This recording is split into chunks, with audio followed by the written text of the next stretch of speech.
Nyagasani Yesu nabane namwe. Amagambo yo mu Ivanjiri ntagatifu ko yanditswe na Matayo. Muri icyo gihe Yesu aravuga ati, dawe mutegetsi w'ijuru n'isi, ushimiye ko ibyo wabihishe abanyabwenge n'abahanga ukabishurira abaciye bugufi, kuko dawe niko wabyishakiye. Byose nabyeguriwe na data, kandi ntawe uzi mwana keretse data, nta n'uzi data keretse mwana n'uwo mwana ashatse kumuhishurira. Iyo ni Ivanjiri ntagatifu.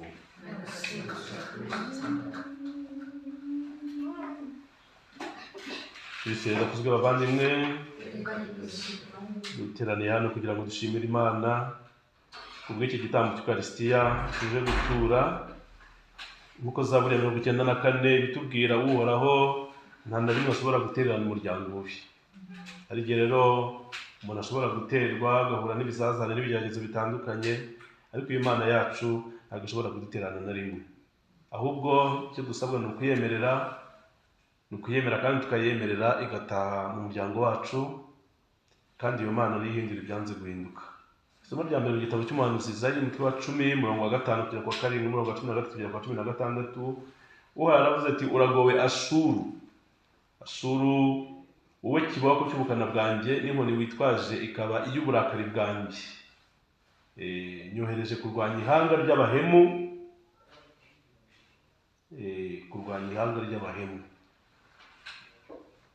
Abahemu burya mu isi barahaba, nk'uko abagira neza baba bahari, ariko n'abahemu burya baba bagize gute? Baba bahari. Kandi Uhoraho nta na rimwe ashobora kwihanganira iryo hanga ry'abahemu bahemukira bagenzi babo.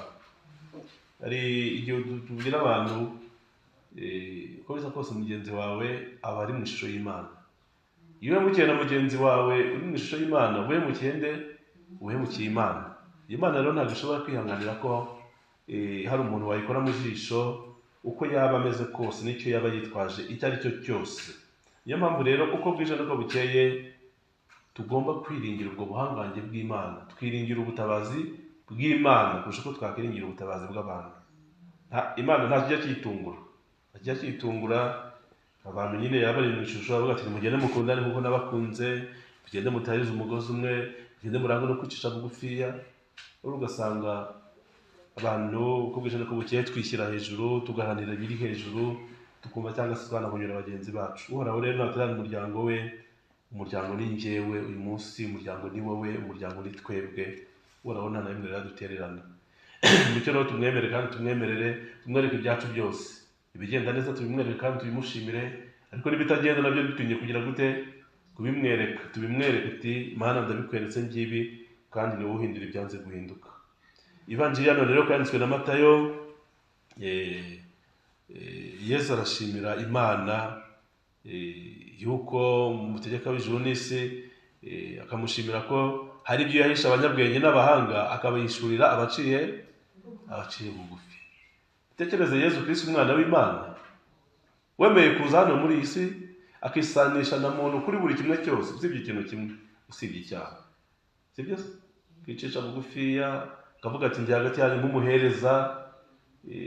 Umwana w'Imana akaba ari ujya guhereza, kandi ariwe wakagombye kugaragirwa byose bikagenda neza. Ni ikimenyetso rero cy'uko natwe tugomba kugira gute? Kwicisha bugufi. Iyo umuntu yicishije bugufi, icyubahiro ni icy'Imana, ibindi byose arabibona.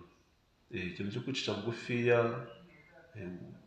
Nyagasani aguhishurira na bya bindi bikomeye, bya bindi utazi. Nunkomeraho nzaguhishurira ibikomeye, ndetse n'ibyo utazi bizaba ejo hazagera gute? Ejo hazaza. Ninde wamenya ejo ko bizaba bimeze? Hari hano ntabwo tubizi, ariko Imana irabizi, Yesu arabizi. Ariko mu kwicisha bugufi, ushaka kwicisha bugufi, Yesu akabiguhishurira, akagira n'ibyo akwereka. Sibyo se? Akavuga ati, dore ngibi, ejo imbere hawe ni heza, imbere hawe ni habi, cyangwa se ameze gutya. Maze mu kwicisha bugufiya akabasha kukugirira neza, kuko dawe niko wabyishakiye, byose nabyeguriye na data, kandi ntawe uzi mwana keretse data, nta n'uzi data keretse mwana n'uwo mwana ashatse kumuhishurira. Murabona rero ko ubicishije bugufiya mwana ashobora kumuhishurira, n'ibyo ngibyo bitambutse ubwenge bwacu kandi bikomeye. Dukomeze rero Yezu Kristo kubimubwira buri munsi, tumubwire ibyacu, ibidushimisha, tumubwire ibidukomeretsa, tumubwire buri kimwe cyose. Ubundi iyo ukunda umuntu hari icyo wamwishara, iyo ukunda umuntu hari icyo wamwisha, umubwira buri kamwe kose, kuko uramwirekurira ukamwifungurira, si byo se? Iyo urwaye ukajya kwa muganga ugahisha indwara, ushobora gukira? Ntabwo bishoboka. Bisaba ko muganga umubwiza ukuri, yewe n'ahandi rwose kuvuga ati ndarwaye meze gutya, kugira ngo abashe gushaka imiti igira gute ikuvura. Muganga mukuru ninde? Yesu. Kandi niyo tuza tugana kandi tumwizera, twizera ko ashobora byose kandi byanze guhinduka. Uwo muganga rero niwe twaje tugana mu iki gitambo cy'Ukaristiya kugira ngo atuvure. Ariko mwari muzi ko hari indwara zivurwa mu gitambo cy'Ukaristiya? Hari indwara ijambo ry'Imana rivura, ko umuntu akaryumva ariko kukinangana, kukingiziga, kuki ndi muri ako gace k'abagome kuko twabyumvise mu isomo rya mbere. Kuvuga ngo uragowe. None wamara kumva, none se kwa muganga hari indwara ivura urwangano? Hari umuti uvura urwangano mwabonye? Cyangwa urushinge? Ariko ijambo ry'Imana riravuga ati nimukundane kuko nagize gute nabakunda. Uwo muti rero uri hano mu ijambo ry'Imana. Mwabonye umuti uvura inzika? Hawo? Ariko mu ijambo ry'Imana urahari. Mwabonye umuti uvura kwirata? Kwa muganga barawutanga? Ariko hano nyamara urahari. Kwicisha bugufi uyu munsi twabyumvise. Uwo muti rero yaba wowe yaba njyewe mureke tuwufate, maze turebe ngo turakira uburwayi, turakira ibisare, turakira ibidutera, Nyagasani atubere ngo abigira gute idukingira. Nyagasani avuga ati ndategetse ntihagire umuntu uzagera aha ngaho uje kuntesha umutwe, si byo se? Ndategetse bavuga ngo baho, ntawe ushobora kuvuga ngo pfa.